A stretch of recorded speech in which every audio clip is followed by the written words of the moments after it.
收看关键时刻，中美峰会之后，现在中美已经进入了所谓的休战期，因为大家都已经拿到各自想要的东西。尤其之前习近平已经讲非常明白，还有在科技，他在 AI 上面，他要超越美国。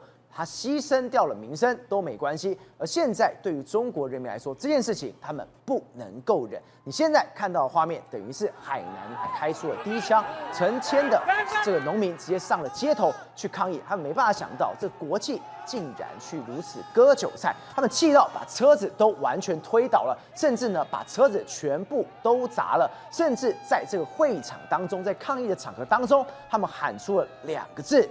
革命，你牺牲掉民生，真的会官逼民反的。对，没错。刚才赵尔讲到官逼民反，实际上我们看中国的历史来说的话，任何一个朝代在更迭的时候，都是因为什么？都是因为民众生活过不下去，或者说因为他被官府呢给相逼的一个状况。那我们看到，中国最近呢好像出现这样的氛围。为什么这样说呢？实际上在海南琼中这个地方，实际上这个事情来说啊，也在发生在中国4中全会之后。赵我问你，中国是一个控制如此严格的这个状况之下，怎么允许这种事情发生？你看这些画面，就为什么琼中有大量民众出来抗议啊？抗议什么呢？因为他们这边有一家国企叫海南海椒，很夸张，他这个车整个举起来，对，没错，整个给他翻下去，对，没错，他们是砸车啦，然后包括说像丢石块啦、丢椅子啦，他看到车就直接砸的。然后入夜之后呢，越来越这个民众越来越这个群情激愤，然后爬到楼上啊，然后拆毁这个公司的这个盾牌这样一个状况。那甚至很多员工呢，他原本呢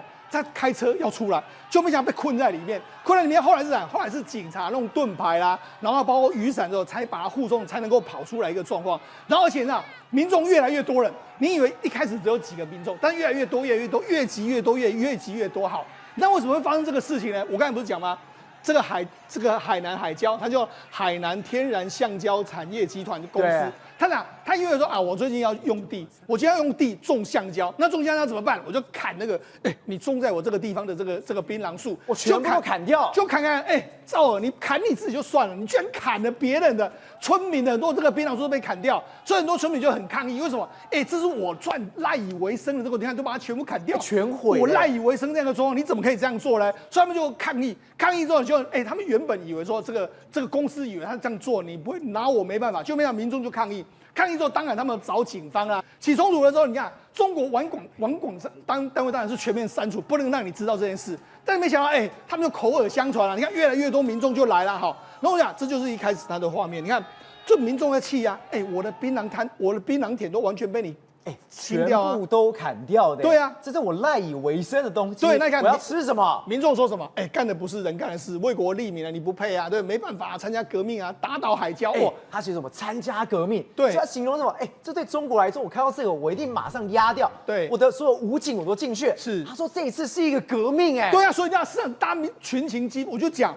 实际上，在过去的这个中国的动乱里面来说，都是民众活不下去。对，这个是把树，槟榔树，对，直接你砍我的槟榔树，我就把我槟榔树塞到你的办公室里面去。对，没错。那当然，事情越演越烈之后，后来怎么办呢？后来就说，政府就出来协调之后呢，目前为止相关的有告一段落。不过我就说，这种事情在中国一直不断的发生的话，就告诉你，民众的生活显然不是上位者看到的那个状况，他们随时可能都会因为自己的民生、自己的经济受到影响之后，他就可能会上街头的一个状况。志忠，我们绝对不是说除了海南琼中之外，你看到我们找到了一大堆。最近这个东西也太奇怪，全部很多地方，中国非常多地方。竟然有反习的标语，这反习标语不是你看到马上就要撕下来吗？对，结果你看到它是什么？习近平下台，中共下台，停止人权破坏等等这些东西，竟然可以找到这么多。对，没错。好，这个画面在哪里？在河南省这个地方，河南省这个驻马店市的这个地方来说，你看是在派出所外面，你看遂平县公安局派出所的，他就给你贴一张这个习近平下台，对不对？然后结束独裁暴政，然后中共下台，停止人权破坏，这样他就贴在这个地方。好，那你就贴在这个地方而已，没有，他贴了很多地方。你看，消灭共产党，打倒这个猪头，那看还有这么大张的这个大字报，你看很多是各式各样的这个大字报。那你看，大家都想，怎么会有人这样？还有什么？中共是邪教。对，所以你看到这一些标语，就代表我今天经济不好的情况之下，我生活过得不好之下，我要怪谁？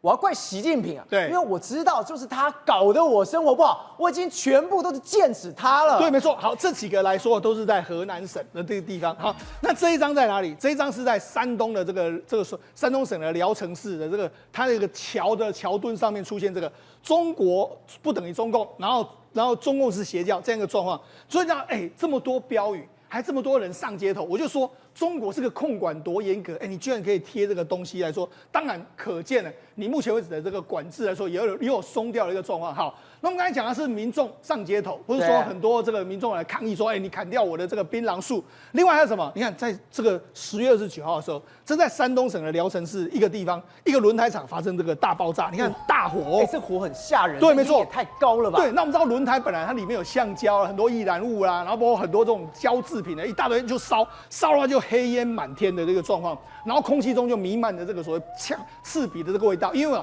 化学厂嘛，里面很多化学的物质这样烧了，为什么呢？因为你知道为什么他们会这个工厂会烧？传言就是有人去放火。为什么有人放火了？他是说你这个工厂欠工资不给，然后呢老板还殴打员工，然后所以呢这个时候就有人去放火，而且听说呢放火的这个时间点，车间里面还有在生产。那火势就是这样的，恐怕会有伤亡出现，这很可怕，它等于是纵火对啊，没办法，你让我没得火，我以为要让你死，就这样，双方就来修配这样的一个状况。好，那这是在山东，那还有广东，广东也是一样。这在什么？这在广东的这个肇庆市这个地方。这为什么民众要这样子呢？因为为什么民众就说，你们这个上级单位没有按照我的这个想法，你就私自开山填湖，那你就占用民地，你要修路。那民众就来抗议了，说：“你怎么可以这样？怎么可以占用我的农地呢？那你我的农地你怎么把它填平起来呢？”所以你看，这个深夜还想动工的时候，农民就来了，村民就来了，就把你堵住，说你不能够这样子动工的一个状况。那你看，这民众那边守着，就不准你来动工。你看这样一个状况，对，然后你就知道，事实上他们就说你怎么可以这样做？你看这个当地的这个县市政府来说，作为让民众不爽，他也上街头。照我跟你讲，这个中国控管这么严格，这样怎么会有这种大？而且这个时间点也太敏感了，对，四中全会的这个时候，对啊，因为是10月21号，对四中全会是20号，对，然后27号、28号，现在还在这样，这个还29号，对，等于是接二连三，中国是遍地烽火，对，所以你就知道说，事实上这个生火呢，这个所谓中国的境内来说啊，的确有一点小火苗不断在生，好。那不但在小火苗生的时候，我们刚好这个周末刚好是万圣节，对。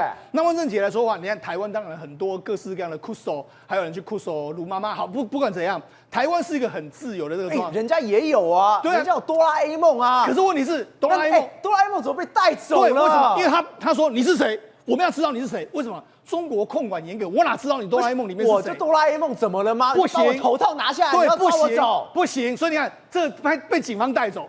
然后带走之后，要求他把头套拿掉。原本一开始他还很开心，那边跟大家摆拍，就被他后来被警方带走，真的出事了。出事就不行。好，那我就讲，中国其实我必须说了，中国民众来说，我觉得他们年轻人或者是说一些相关人士，他们内心还是想追求自由的。很多网络上不敢讲的，他就借由万圣节的方式来表达他的心意。你看是什么？所以这个人在干嘛？做核酸啊！他做核酸。对，那为什么要这样做呢？就当然要哭手之前，你看中国一直不断的做核酸，这样反讽嘛。可是问题是你这个反讽，你是反讽到谁？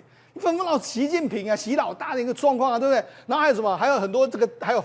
化身成大白啊，对，大白来说，你看就是这样啊，对不对？就说，你赶快要来做这个核酸，要做那还有人故意让他做核酸的一个状况，这要反讽谁？反讽当时我们政绩疫情一刀切这样一个状况啊，对，所以呢，这就是在反讽之前的疫情的这个状况嘛。好，那还有什么？还有时事题的话，我们前一阵子最红的是谁？红姐啊！等一下，有人万圣节真的给我办红姐，对，然后上面给我写什么？来都来了，对，你看。我所有都说中国民众其实是蛮有创意的，所以我今天办红姐，我也不能办，当然不能办抓，当然啦，我办红姐这个装扮怎么了吗？是，问题是人家之前不是就说吗？就说你办红姐，红姐是什么？中国很多年轻人可能这个心里郁闷的一个代表啊，你可不可以这样办？不止一个人办红姐，你看这是个办红姐，还有另外一个办红姐，然后他在这个杭州这个地方办一办之后，警方看到你，不行，你怎么可以办红姐？把他带走。所以他觉得，连办红姐都不行，所以办红姐就代表说我们经济差。对，结果中共不管是公安或什么，你不能办，你不能暗讽我们经济差。是，那还有很多这个画面出来，你看这个人拿了谁？拿了特斯拉、苹果等等，他说什么啊？这些我在中国都不能够用啊，对不对？就这样。那甚至还有另外一个人说，你看这个ChatGPT 不能用啊，我们只能够用 DeepSeek 这样一个状况。你看万圣 AI 兄弟这样一个情形。而且，你看这个非常坏。我们刚刚讲了特斯拉跟苹果，对不对？对，你知道这是谁？我们之前谈的护城风。对，没错。这个是大忌耶，结果你放在真的这万圣节，所以我就跟你说，我终于懂了，他们吓都吓死了。对，所以我就说，中国民众现在不能够明目张胆的说我的政治立场，譬如说前一阵子什么白纸革命啊，或者什么夜骑活动，这些都是在表达对这个当权者不满的时候，他们现在只能够这样。只能够这样来做，所以我才说，你从他们万圣节的活动，你可以感受到中国那种所谓的这个压抑的气氛，他们很想要冲出这种压抑的感觉。特别是还有什么？你看，因为很多年轻人喜欢玩嘛，所以可能都在学校或者在那附近。你看，他们警方把他盘查，盘查之后，他们开始在盘查人哦。你是谁？你看而且还上街头去驱赶民众。今天是万圣节，我们中国不过这个节日，你赶快回家吧，赶快回家吧。那很多人就被这样赶走。好，那还有着，在上海的时候，还有一个 cos 的人啊，他说：“你这样 cos 的，我不知道你是谁，请你马上把他卸妆。”等一下，这也太惨了！是要 cosplay 那很难，那个妆一层一层画，带一堆东西。结果警察说：“你现在马上给我卸妆，因为太狠了啦！那是西方节日，我们中国不过这个节日。好，那除了这个之外，还有广州市来说话，你看。”广州的很多人办完这个万圣节的 party 要回家，对不对？要回家的时候，那他们广东市的这个地铁有一个规定，你要登上地铁的时候，不好意思，你要卸妆，让我们看看你是谁之后，你才可以上街上车，不然不行。所以呢，他们还弄一个卸妆区。那你看，所以很多你看很多女生呢，他们或者很多男生呢，他们原本的装扮的时候，他们被迫在那边把这个装扮卸下来，然后把这个原本的涂的粉啊什么都弄掉之后，才能够登上这个地铁。所以呢，他们人家觉得很奇怪，不过就过了万圣节嘛，对不对？我们万圣节是是要装鬼怪，难道你真的是把我们当成鬼怪这样来抓吗？所以来说，显然这里面来说隐含的这种中国政权内心的这个恐惧。好，除了这个中政权内心的恐惧，除了对付人民之外，好像对官员也是这个样子。对，为什么？你看，事实上这是共产党的这个党的新闻网，对不对？他全国政协14次常会的第14会议闭幕之后，因为很多人呢，在这一次的都陆陆续续的就不见了。还有谁呢？包括说像易纲啊，一大堆人都是这样的一个状况，还有复兴国一大堆，所以我才说最近有非常多人呢，就突然就不见了。这个去词大家觉得非常怪，一个易纲叫王，还有另外叫王蓉，对。然后这更奇怪，对，复兴国它是2011年底当的，就已经过了快10年了。对，你追溯到10几年前的事情。你到底在怕什么？从刚刚 cosplay 到万圣节不能够过，等于是你不能被暗讽任何关于有经济的事情了。对，好，那我们刚才讲嘛，事实上是这个所谓的复兴国，对，然后还有谁？还有什么张军阔啦，然后原这个农村的这个副部长啊，这个张桃林啊，然后原上海交通大学的这个校长，一大堆人全部都被这个免职的一个状况哈。8个人就去被免职，这个所谓的这个政协专委会的副主任，一大堆职位哈。那这一大堆职位来说就很奇怪，大家想那他们为什么会陆陆续续的不见呢？他就这样说，因为他们现在开始大力的整治裸官。所以裸官的意思是说呢，我孤鸟一个人在中国，譬如说赵尔，你可能有小孩还有老婆，对不对？但是呢，你现在在中国当官，但是呢，你的小孩老婆都不在国内，都在美国。或者说根本已经不是中国人，是美国人，这样的状况，那你就是个裸官。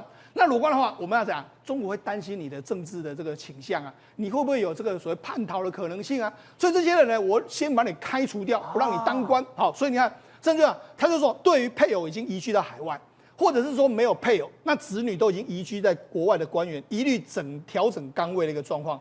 所以呢，中央领导的这个直系协定不得留在国外的一个状况。所以他就说，里面很多人是什么？很多人就是你有问题啊。他说据悉哈，这个上述的9名的高官的子女呢，有些在当地扎根，不愿意回国。譬如说易纲，就是我们刚才讲的易纲，易纲本身也担任一个这个中国前人行的行长，高官他说什么？他本来就是海归派，然后曾在美国的这个高校任职，就美国的这个学校任职，然后有传呢，他的子女在美国出生成长这样一个状况，你就是裸官，对，所以把你调整岗位了。我就说，如果你的子女都是美国人的时候，请问你的政治倾向，你到底会不会叛逃？当然不知道，对不对？然后另外一个什么，还有一个59岁的这个女副市，上海女副市长被免职，她说因为子女不愿意回国，所以现在怎样？我调查，我对这个中国官员的习近平很简单，他现在就是你要有一个字叫做忠，忠者忠于我习近平，或是忠于中国共产党。但是因为你现在呢，你这个裸官，你的子女或者说很多你的老婆都不在国内的时候，我当然会怀疑你的忠心嘛。尤其是现在中美对抗的过程里面来说，如果你的心都在美国，说那你留在中国当官要干什么？所以才说这些都是告诉你什么？从人民的反抗，然后你对人民这样的紧迫盯人，然后到官员都这样紧迫盯人的时候，事实上中美两个国家谁有可能会在这样竞争里面脱颖而出？其实看得非常明显啊。因为我们没有办法想到，整治裸官这件事情真的出来。还记得我们在上周的时候跟大家讲，有一个文章突然被 PO 了出来，然后没想到几个小时就马上下架。这文章我们当时翻阅，原来是这些被开掉的这一些人员的名单，包括苗华，包括何卫东。原来你有收钱，原来你收受美方的钱，原来你把相关的机密都交给美方。当时我们吓一跳，结果今天我们看到裸官这个新闻，不得了。今天，当你的子女、当你的配偶在国外的时候，现在连中共都把它当成说，你们会不会都是间谍之一吗？对，现在整肃的对象已经不是在那种所谓的贪污腐败而已那也不是单独这个忠诚而已现在他们采取这个所谓的预防性措施如果说你在中国来讲当一个官，但是你的子女、你的亲戚朋友都在海外的话，不一定是美国，在海外的话，基本上你官也做不成基本上也请你走路。为什么呢？而且你看到他用词因为有些，比如说刚刚我们提到那个所谓的复兴国复兴国他是什么？长期担任所谓的组织部方面的一个人也就是说他其实管人事的但是呢，他一直没有升上去的原因是什么？因为他也是裸官，但是呢也不方便，因为他也没有做错那坏事，你叫他这个开除他也不是，所以你看到他还是叫他所谓的复兴国同志嘛。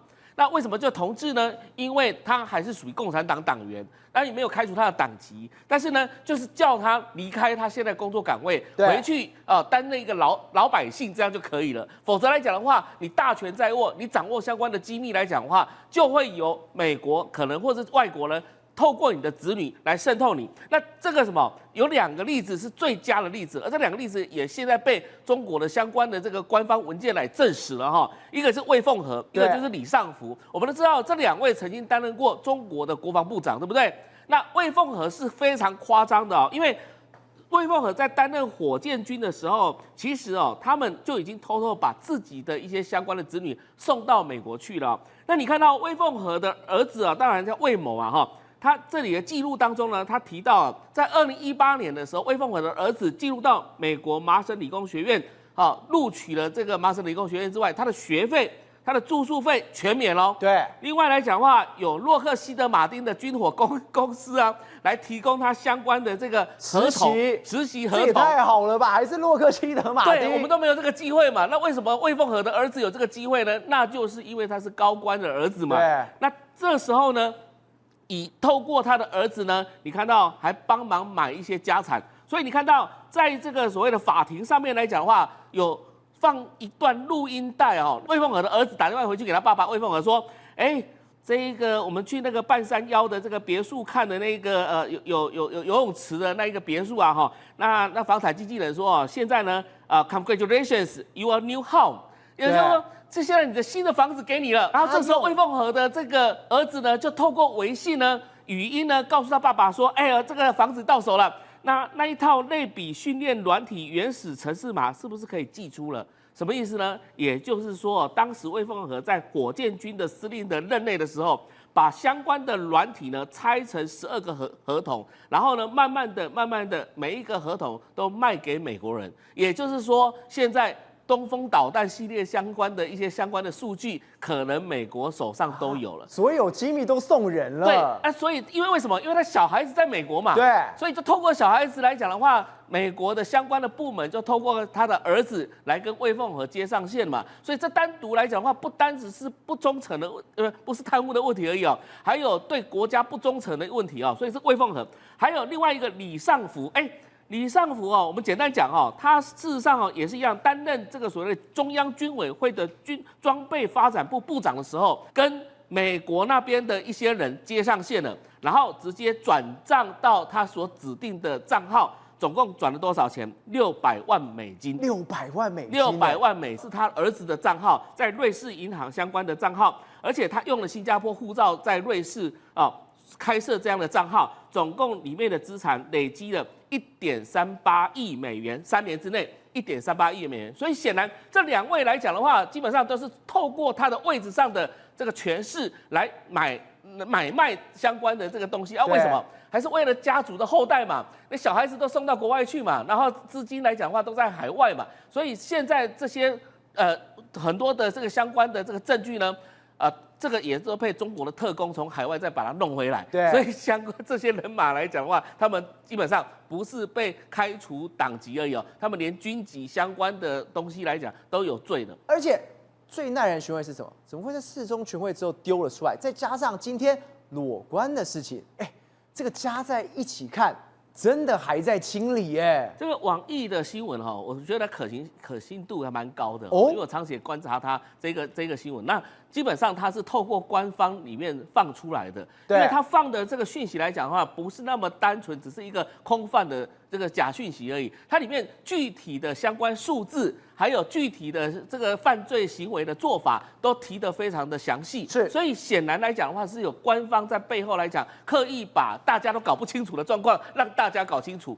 那这个事情来讲的话，就是习近平在整肃他内部。因为他如果内部四面来讲的话，全部都是间谍，全部都是美国所安排的这个县民的话，那这时候他如果要跟美国杠起来的话，怎么办呢？所以现在来讲，不管是你的子女在海外的你基本上官就不要做了，在中国就共产党你就不要当官了。另外来讲的话，你过往来讲这些相关的记录来讲，一个一个都被起底，而这些被起底的，基本上现在都丢了军职的位置，也是丢了党的位置的。国正，为什么说这次裸官这件事情这么重要？因为今天你子女在国外的话，我们刚刚讲，对于中共的这种集中的这种权力来讲，说，你会不会真的有一天背叛我？为什么？因为美国的渗透，美国军比我们想象中还要来得更大。你看到我们之前聊陈志聊了非常非常久，结果现在彭博他特别有一篇新闻出来，他说现在要查的不单单只有陈志，而是他后面的大型的跨国的集团。我心想，应该就是跟诈骗集团是有关系吧？没有，他指的是各国政府。你都跟陈志在搞什么鬼？我都看得一清二楚的。对，大家都在想，为什么一个跨国的诈骗集团可以众目睽睽之下运作这么多年，而且都没有办法，很多人都没有办法破解抓到他，大家这样很恨啊！诈骗集团为什么打不下来？现在美国一查，彭博一查之后才知道，他竟然有一套整个跟各国政府打交道的方式。在2022年11月的东协高峰会的时候，那真的是陈志整个操盘的代表作，把整个各国的政府都变成他的准共犯，当然是一个冤枉了哈。但是很多各国的政府都变成被他透过这个方式建立了关系的。当初柬埔寨举办这个峰会的时候啊，他的总理洪森向每个人都送出一个豪华的腕表。那时候真的没有想到哦，柬埔寨竟然可以做出陀飞轮的手表，这我自己也蛮讶异的。我以为全世界只有2个国家，这很美耶。对，全世界只有2个国家能做陀飞轮的技术，一个就是法国，一个就是瑞士。那那时候怎么会在东协峰会送25个手表送给各国的政要？刚好25个人，你知道谁有收到吗？包括拜登总统，包括加拿大总理杜鲁道，还有澳洲的总相艾班尼斯也都收到这个礼物。你知道这是谁做的吗？原来这是太子集团的陈志特别为柬埔寨的总理洪森竟然盖了一个钟表的专门做陀飞轮的一个工厂，而且上面还打你看东协柬埔寨2022年，然后莲花的陀飞轮的手表。好，重点是让你看这里有陀飞轮的手表，还标上了什么那个太子集团的皇冠标志，那每个上面还有25个钻石，你看这是陀飞轮的技术哦。那时候洪森就想要跟世界各国炫耀说，我柬埔寨虽然在你们眼中是一个落后的国家，但是我经过37年的发展，他执政37年，我会做陀飞轮的手表。当然这个手表就是陈志特别，还有25颗的宝石是在上面还写了什么东协，我专门为你做的这一只表，所以连拜登都收到了。当然这个礼物当然按照惯例是这种国际大峰会的礼物都要缴回给政府，但是那个陈志透过这个关系，跟各国都建立了一个影响力。对那世界各国都知道哦，原来有太子集团在柬埔寨这么重大集团，然后也跟各国的领袖在这一场峰会得见面。然后见面之后，他其实是怎么做，你知道吗？我们来看为什么柬埔寨的总理洪森会这么喜欢陈志这个人，为什么会罩他？除了中国公安部跟安全部之外，透过公开场合，我们去判呢，洪森，你看哦，他各个场合都被不经意的拍到他戴的高级手表。你看这个手还特别把他的手腕所以他是一个爱表成痴的人，爱表成痴，而且表都非常的贵。我们再把它透过在公共场合戴的手表，我们看到其中几个，这个百达翡丽6300，你知道价值多少吗？是700万美金，2.2亿多台币。江诗丹顿的菲尼克斯，世界上只有1枚价值，我们不知道，全世界只有他有。对，有事无行嘛，就有。你要买第二个还是买不到了，只有他拥有。再来是理查米勒，这个比较便宜的，相对比较便宜，4000多万。当然，他每次戴手表都被看到说，他真的很爱手表，所以陈志是怎么跟他建立关系的啊？那我就干脆盖一个手表工厂给你嘛。所以整个柬埔寨竟然是把它当成一个重大的政绩来看哦，所以连他的经济部长、劳动部长都跑去参观。你看，我们可以看到陈志亲自去参观的画面，去视察他的钟表。我今天知道你洪森很爱表，我直接盖一个厂，弄一个厂，我把你的表业在柬埔寨发扬光大。所以洪森爱死他了。关键这是陀飞轮的工厂哦，要做陀飞轮，其实它是有专利跟技术，也不是哪一个国家随随便便就可以做出来了。所以陈志真的是很懂得去拿捏人心，去攀交富贵，而且他还很厉害哦。这次彭博还把他查出来，你知道他怎么样出去美国吗？他就是拿名贵的手表去送给国外的高官，当然这次没有披露名字。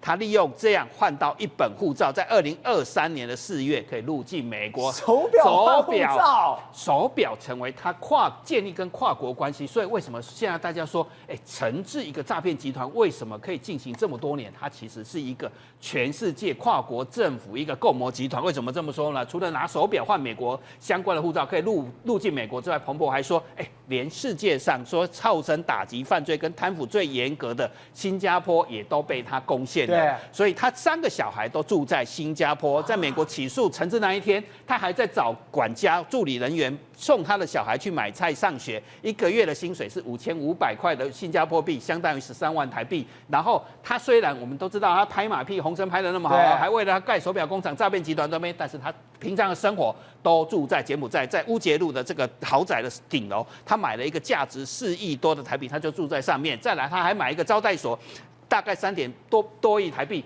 把所谓的好的红酒、好的雪茄来这里招待各国的政要。所以我们刚刚看到什么？这是彭博完全爆出来。我想说，怎么彭博会突然爆这件事情出来？原来新加坡也完全把所有事情都查出来。之前你川普点名我就是在这边，我现在我查出来了，我也会扣住他，我也会抓住他，等于什么？我投名状也交出来了。对，所以新加坡接下来怎么做，就是把他的财产给全部查封嘛。不过这也是让人家，而且他每一栋都是这么美的吗？这是他的招待所，这不是他在住的地方哦。所以他住这个是招待各国政要。所以为什么会说这恐怕就是一个跨国集团？他还曾经在这里招待过墨西哥大使来这里抽雪茄、喝高级的名酒。接下来他把他的财产也全部藏在这里。你看他成立家族办公室，所以你知道啊，搞诈骗要去柬埔寨，所以要真的生活或财产，其实他也是很聪明的，他知道那里不安全，所以他就把所有钱藏在新加坡，成立家族办公室，包括这个陈秀玲，跟我们台湾也有点关系的陈秀玲，其实就是他的财务长，然后成立汽车公司，接下来连他的汽车高级车坐车用55的车号迈巴赫也经常在新加坡出现，还在圣淘沙海岸有一台53公尺的游艇在那边，整个新加坡宛如变成他的后花园。所以从豪宅到招待所，到家族办公室，到他的名车，到游艇，现在新加坡真的是把每个根都拔出来了。对，所以新加坡现在把他的资产全部扣住了，所以现在大家就来查，把他全部的资产都要充公。玉凤，我们刚刚讲新加坡现在什么，已经把投名状全部都交出来。当你川普已经点完名之后，我今天把它所有都拔完，而且我都跟你讲，我会查扣到了什么，你就知道美国在盟友那种地位其实是非常非常高。像什么，你看到前2天的时候，高市早苗跟习近平见面，第一个高市早苗脸非常臭，第二是什么？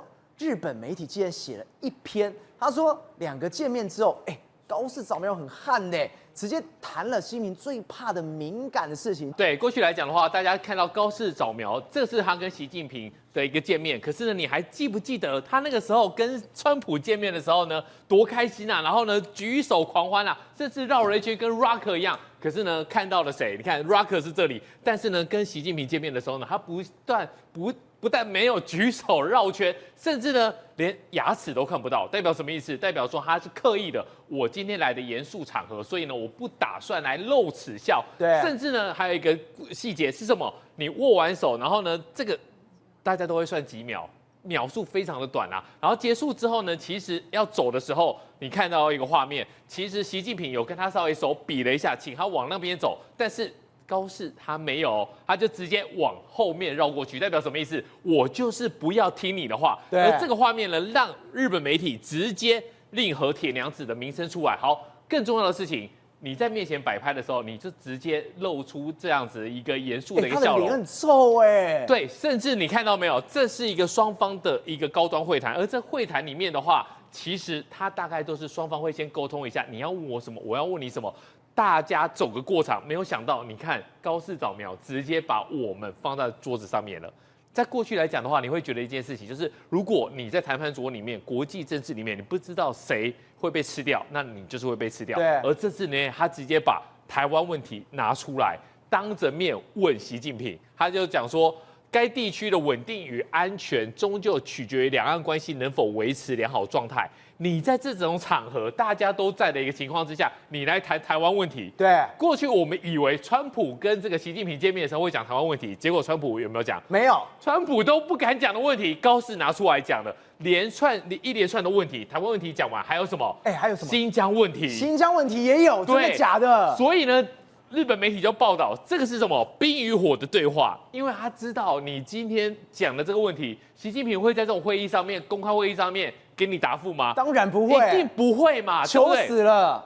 但是高市为什么要把这个，还有我刚才讲的这个钓鱼台列屿的事情，为什么把钓鱼台拿出来讲呢？因为他就是要在这个地方将军习近平，他知道习近平他们不习惯在这种场合里面来直接回答，可是我今天突袭你了，我今天讲了之后呢，我回去就可以对我的选民交代啦。这也就是为什么他在这一次 APEC 里面一定要这么做。另外，除了当面谈跟谈台湾问题之外的话，你看到没有？这个是高市早苗的一个他的社群媒体，10月31号 PO 了谁 ？PO 了他跟林信义，我们台湾的代表，对 APEC 的代表林信义。然后呢，他有没有露齿笑？有，他有露齿笑。然后接下来10月31号嘛，对不对？11月1号的时候呢，正式的一个会面有没有露齿笑？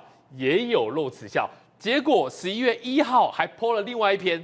什么？他们的一个会谈代表什么意思？1、2、3，短短的2天，PO 了3篇文章。而且你看哦，台湾总统府资政，对，我接见了代表台湾的，还有什么 APEC 台湾代表，台湾，他都讲了。对，所以现在来讲的话，你2天3次。中国大陆生气了，他说你这样子就是什么公开炒作，直接外交部的文哦，日方罔顾中方严正立场，然后呢公开炒作，严重的违背一个中国原则。啊，你觉得高市有在怕吗？气炸嘞！高市就是没有在怕，他也知道你会有这个反应，但是呢，棒，该写的他就全部写出来，然后呢把这个照片一个一个给 po 上去。可是你知道吗？在严肃的背后，其实高市在这一次里面的话，真的是抢尽风头啊！甚至有人说他是什么社交恐怖分子。什么叫社交恐怖分子？你知道这是谁？这是印度，这是印尼的总统。印尼的总统坐在他的右边，然后呢，你看到高市早苗有没有那个画面？看着他，结果最后你知道吗？他竟然移动他的椅子，然后往那边靠近。结果呢，印尼的总统一直双手合十，好了，麦克给来啊！结果他竟然不听劝啊，整个就趴了上去，然后2个就开始闲聊了起来。你不觉得这个画面，这个印尼的总统的双手合十，就是说，好啦，我们打过招呼喽，你可以回去了？没有，哒，就滑了过来。然后呢，他的右手边就是印尼受害者，印尼总统，然后左边是谁？是马来西亚，他也滑过去跟他聊天。所以呢，代表什么意思？代表你只要在我的左右两边，你一个都跑不掉。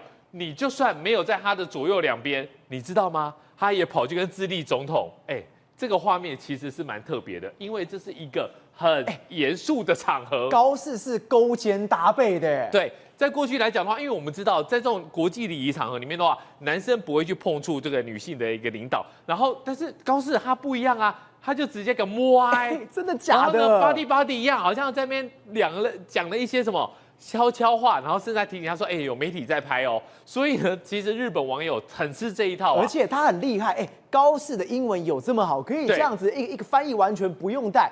他都可以每一个畅聊，对，那这个重点就是讲到了，如果英文没有像高4一样这么好的时候呢，会出现到什么状况？一样是在这个 APEC 的场合里面，这是习近平，结果呢，谁来了？他就是马来西亚的首相安华来了，握手之后，那接下来是不是要聊2句？对，你对我笑 ，Nice to meet you， 没问题。那你握完手之后呢？你看喽，习近平稍微看了一下。我的人呢，王毅马上就出来了。王毅来了之后呢，后面小跑步我们的老朋友，他的翻译哥也赶快过来。为什么？因为你一定要赶快把这个场面给稳定下来 ，settle down 下来，说你到底要讲什么。而后面那一个小跑步过来的翻译哥，来带给大家 flashback 看一下。对，2023年这个时候，习近平在进入会场的时候发生了什么事情？他的翻译没有带，对，就是刚刚那个小跑步过来的这一个翻译一哥没有带。然后呢，他想进来的时候呢，因为保全的关系，直接被挡在门外。所以习近平就是一个人走下来，然后发现我的翻译哥呢，我的翻译小哥怎么不见了？就是这个人。所以呢，感觉上好像在这种外交的场合，你一定要你的翻译陪同。为什么？你没有翻译陪同的话，可能有些状况没有办法随时掌握。他的翻译不只是跟他讲英文而已，还要稍微提点他说接下来要做什么样的事情。所以这个事情出来之后呢，大家就会看，如果英文真的像高4一样这么好的话，那就可以当成什么社交恐怖分子。宏观取材，厘清真相，犀利精准，深入剖析，时刻掌握关键，新闻时事不漏接。老时段，新气象，我是钟浩和，关键时刻2.0全新出击。